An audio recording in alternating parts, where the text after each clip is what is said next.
할렐루야. 오늘도 새 하루를 주신 하나님께 감사와 또 영광을 올려드리며 여러분과 함께 새벽 묵상 나누시도록 하겠습니다. 새벽 묵상 오늘 말씀은 요한복음 5장 19절에서 29절 말씀입니다. 어제 이어 19절에서 29절 말씀입니다. 19절에 그러므로 예수께서 그들에게 이르시되 내가 진실로 진실로 너희에게 이르노니 아들이 아버지께서 하시는 일을 보지 않고는 아무것도 스스로 할 수 없나니 아버지께서 행하시는 그것을 아들도 그와 같이 행하느니라. 아버지께서 아들을 사랑하사 자기가 행하시는 것을 다 아들에게 보이시고 또 그보다 더 큰 일을 보이사 너희로 놀랍게 여기게 하시리라. 아버지께서 죽은 자들을 일으켜 살리신 같이 아들도 자기가 원하는 자들을 살리느니라. 아버지께서 아무도 심판하지 아니하시고 심판을 다 아들에게 맡기셨으니 이는 모든 사람으로 아버지를 공경하는 것 같이 아들을 공경하게 하려 하심이라. 아들을 공경하지 아니하는 자는 그를 보내신 아버지도 공경하지 아니하느니라. 내가 진실로 진실로 너희에게 이르노니 내 말을 듣고 또 나 보내신 이를 믿는 자는 영생을 얻었고 심판에 이르지 아니하나니 사망에서 생명으로 옮겼느니라. 진실로 진실로 너희에게 이르노니 죽은 자들이 하나님의 아들의 음성을 들을 때가 오나니 곧 이때라. 듣는 자는 살아나리라. 아버지께서 자기 속에 생명이 있음같이 아들에게도 생명을 주어 그 속에 있게 하셨고 또 인자됨으로 말미암아 심판하는 권한을 주셨느니라. 이를 놀랍게 여기지 말라. 무덤 속에 있는 자가 다 그의 음성을 들을 때가 오나니 선한 일을 행한 자는 생명의 부활로 악한 일을 행한 자는 심판의 부활로 나오리라. 아멘. 예, 오늘 이 요한복음 5장 이 19절에서 29절 이 말씀의 배경은 바로 어제 우리가 함께 나누었던 베데스다 연못에서의 사건에서 계속해서 이어지는 것입니다. 베데스다 연못에서 예수님께서 안식일에 병 고치시는 것, 이것 때문에 유대인들과 또 이렇게 부딪히는 그런 모습을 보게 되죠. 그래서 이때부터 유대인들이 예수님을 박해하기 시작했다고 성경은 말씀하고 있습니다. 예수님께서 유대인들과 부딪힌 또 한 가지 이유가 있는데 바로 이것은 두 가지죠. 어제 우리가 보았던 안식일에 병 고친 사건, 그리고 또 오늘 이 한 가지는 바로 하나님과 예수님께서는 동일한 그런 자다, 이렇게 이제 얘기를 하니까 거기에 대해서 이제 신성모독으로 이 유대인들이 예수님과 함께 부딪히게 되는 것입니다. 그래서 예수님께서 이 땅에 오셔도 이들이 알지 못하고 예수님을 영접지 아니하는 그런 모습을 우리가 이 성경을 통해서 우리가 볼 수가 있습니다. 하나님께서 인류 역사상 가장 크고 위대한 구원의 역사를 이루시기 위해서 보내주신 분이 바로 이 예수님입니다. 그리고 이 예수 그리스도를 보내실 것이라고 구약에서 그만큼 예언을 많이 하셨죠. 그리고 그 말씀대로 예수님께서 이 땅에 육신의 몸으로 오셨습니다. 예수님께서 이 공생애를 시작하면서 예수님이 하나님의 아들이심을 선포하시고 그리고 여러 가지 이적을 행하시면서 그것을 나타내셨어요. 그리고 증거하셨습니다. 스스로 보여주셨습니다. 사람들은 이 예수님이 오실 것이라는 그 예언을 알고는 있죠. 구약 말씀을 통해서 알고는 있었지만 그것을 실제로 보고 자신들의 삶 가운데서 만나서 대면한 적이 없었습니다. 그렇기 때문에 직접 대면하지만 그 아들이 예수 그리스도가 어떤 분인지, 그리고 하나님께서 아들을 보내신 참 뜻과 그리고 그 목적이 어떻게 이루어지고 성취되어 가는지를 깨닫지를 못하고 있다는 것입니다. 그래서 예수님께서 이 공생의 기간 동안에 많은 기적과 역사를 행하시면서 하나님의 말씀을 선포하시고 또 천국 복음을 전하시고 자신이 누구인지 알기 쉽게 비유를 들어 말씀하셨습니다. 그래서 예수님께서 어제 우리가 함께 보았던 베데스다 연못의 이 사건까지 세 번의 그 이적을 표적을 이렇게 보여주셨습니다. 오늘 우리가 함께 나누는 이 말씀 가운데 이 본문에서 특히 진실로 진실로 너희에게 이르노니 이 단어가 참 중요한 말씀입니다. 이 요한복음이나 이 복음서를 보면은 내가 진실로 진실로 너희에게 이르노니 이 말씀이 이제 자주 등장을 합니다. 오늘 말씀 이 본문에서만 해도 3번 이렇게 진실로 진실로 너희에게 이르노니라고 그렇게 말씀하시는데 예수님께서 이 말씀을 사용하실 때 진실로 진실로 너희에게 이르노니 이 말씀을 사용하실 때는 아주 중요한 의미를 가지셨을 때 그렇게 이제 그 중요성을 다시 한번 말씀하시기 위해 이렇게 사용하셨습니다. 그렇게 표현을 하셨습니다. 오늘 이 본문의 말씀도 5장 19절 말씀을 우리가 한번 보면요. 그러므로 예수께서 그들에게 이르시되 내가 진실로 진실로 너희에게 이르노니 아들이 아버지께서 하시는 일을 보지 않고는 아무것도 스스로 할 수 없나니 아버지께서 행하시는 그것을 아들도 그와 같이 행하느니라. 아멘. 이렇게 말씀을 하십니다. 그러니까 하나님께서 행하시는 모든 일을 예수님도 행하실 수 있다는 말씀입니다.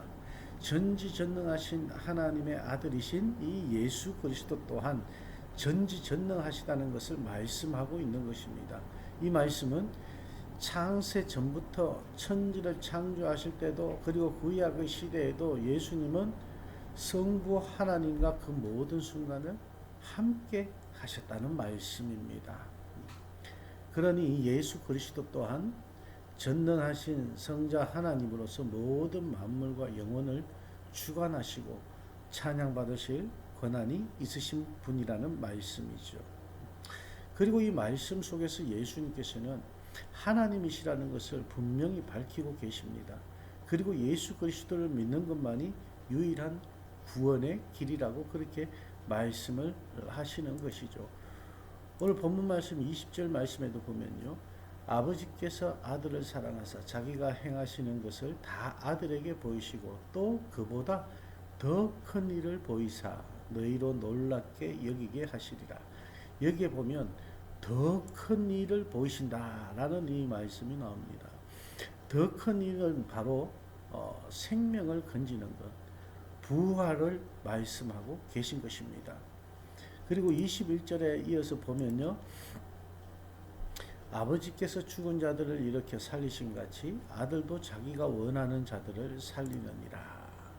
아멘. 이 땅에 오신 목적은 죽은 자를 살리시고 구원하시기 위하시는 것이라는 것을 분명히 이렇게 말씀하고 계신다는 것입니다. 그래서 우리는 이 말씀을 믿어야 되는 것이에요.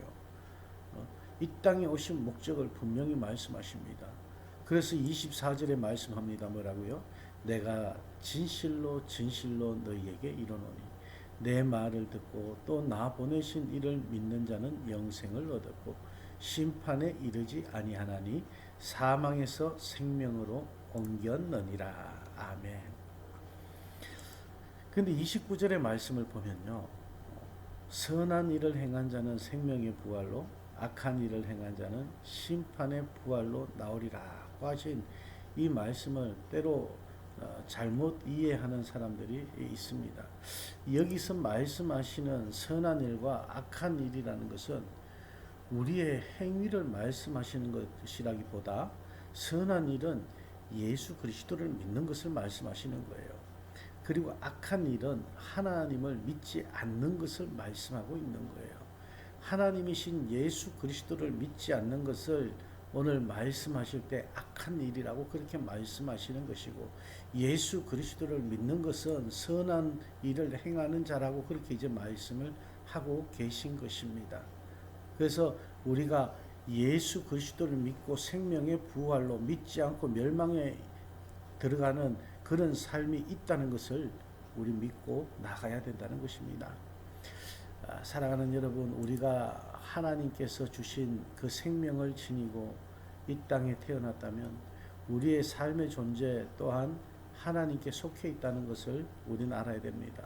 우리의 삶의 주권 또한 하나님께 속해 있다는 것을 여러분 믿으시길 바랍니다. 그러므로 우리는 하나님께서 주신 삶을 살아갈 때 그 생명을 주심에 감사할 수 있어야 될 것입니다. 그리고 겸손한 마음으로 또 낮은 마음으로 이 땅에 오신 주님의 그 말씀처럼 우리 또한 그 겸손하고 낮은 마음으로 주님의 뒤를 따라가야 될 줄 믿습니다. 그리고 그 주님의 말씀에 순종하며 나아갈 때 하나님께서 우리를 통해 하나님의 큰 일을 이루시고 하나님의 영광을 나타내실 줄 믿습니다.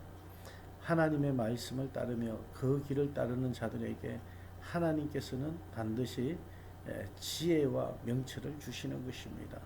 오늘날 우리가 더욱더 지혜가 필요하고 명철이 필요합니다. 특히 지금 한국의 코로나로 인해서 교회로 인해서 이렇게 핍박이 이제 시작되었습니다.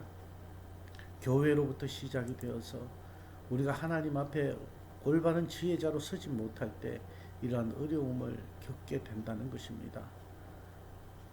지금 이 고난은 한국에 있는 교회들에 속한 것이 아닙니다. 우리 이 땅의 모든 전 세계에 나가 있는 모든 한인 교회들 또한 이번 이 일로 인해서 많은 어려움을 겪게 되리라 생각이 됩니다. 그렇기 때문에 우리는 하나님 앞에 더욱더 지혜를 구해야 되고 하나님 앞에 더욱더 올바로 설 수 있도록 간구하면서 나가야 될 줄 믿습니다. 사랑하는 여러분, 매일 우리가 해야 할 것이 있다면 날마다 하나님의 말씀을 묵상하고 그 주님의 주시는 그 뜻을 우리가 헤아릴 수 있어야 될 것이며 그 헤아림 속에 순종하며 나아가는 삶이 되어야 될 것입니다. 하루하루 주님이 주시는 말씀에 순종하며 우리가 즐거운 마음으로 그 길을 걸어갈 때 하나님께서 우리를 통해 일하시는 역사를 우린 경험하게 될 줄 믿습니다. 날마다 우리를 부르신 그곳에서 여러분을 서게 하신 그 자리에서 항상 우리 하나님만을 예배하기를 원하며 그 하나님께서 우리에게 주신 사명을 감당하는 저와 여러분이 되어지기를, 그리고 이 새벽 묵상을 함께 나누시는 우리 한마음 웨이크 포레스트 교회 모든 성도들과 또 형제 자매님들이 되어지기를 주님의 이름으로 축원합니다. 기도하시겠습니다. 하나님, 오늘 저희에게 또 귀한 말씀 주시니 감사를 드립니다. 하나님, 오늘 이 말씀을 저희가 대하면서 예수를 올바로 믿지 못하는 그런 우리의 삶이 있었는지 되돌아봅니다. 항상 하나님께서 예수 그리스도를 이 땅에 우리를 위해 보내주셨지만 우린 그 예수 그리스도를 올바로 믿지 못하고 우리의 생각과 우리의 마음대로 아버지 하나님 그렇게 걸어가고 그렇게 살아왔습니다. 말씀 따라 산 것이 아니라 내 뜻대로 또 살아왔고, 하나님, 그리고 내 생각 따라 우리가 지금까지 행해왔던 모든 것을 주님 앞에 내려놓습니다. 하나님, 우리가 주님의 말씀을 의지하며 정말 겸손하고 낮은 모습으로 이 땅에 오신 예수 그리스도를 통해서 우리도 겸손하고 낮은 모습으로 주님의 말씀에 순종하며 그 길을 따라갈 수 있는 저희들 되게 하여 주시옵소서. 하나님, 한국의 또 코비드로 인해서 또 아버지 하나님 많은 어려움을 이제 교회들이 겪고 있습니다. 하나님, 이 땅의 모든 교회들이 올바로 주님 앞에 서게 하여 주시고 하나님의 그 나라에 가는 날까지, 하나님 앞에 서는 날까지 우리 모든 믿는 자가 부끄럽지 않는 삶을 살아갈 수 있도록, 주님 본이 될 수 있도록 주님께서 저희를 인도하여 주시옵소서. 오늘도 우리가 있는 그 자리가, 우리가 선 자리가 하나님께 예배하는 예배의 자리가 되게 하여 주시고 우리의 삶이 예배의 삶이 되게 하여 주시옵소서. 주님을 찬양하는 저희들 되게 하여 주시옵소서. 오늘도 우리와 함께 하실 하나님께 감사드리며 예수님 이름으로 축복하며 기도합니다. 아멘.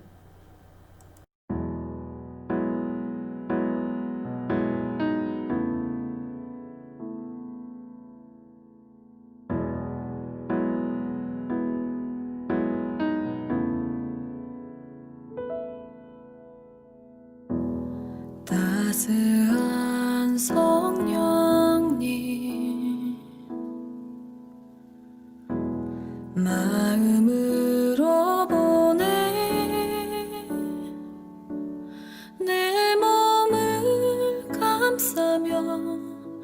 주어지는 평안한 만족감을 느끼네. 사랑과 진리에 한 줄기 빛 보내 내 몸을 감싸며 주어지는 평안한 그 사랑을 느끼네. 부르신 곳에서 나는 예배하네. 어떤 상황에도 나는 예배하네. 부르신 곳에서 나는 예배하네. 어떤 상황에도 나는 예배하네.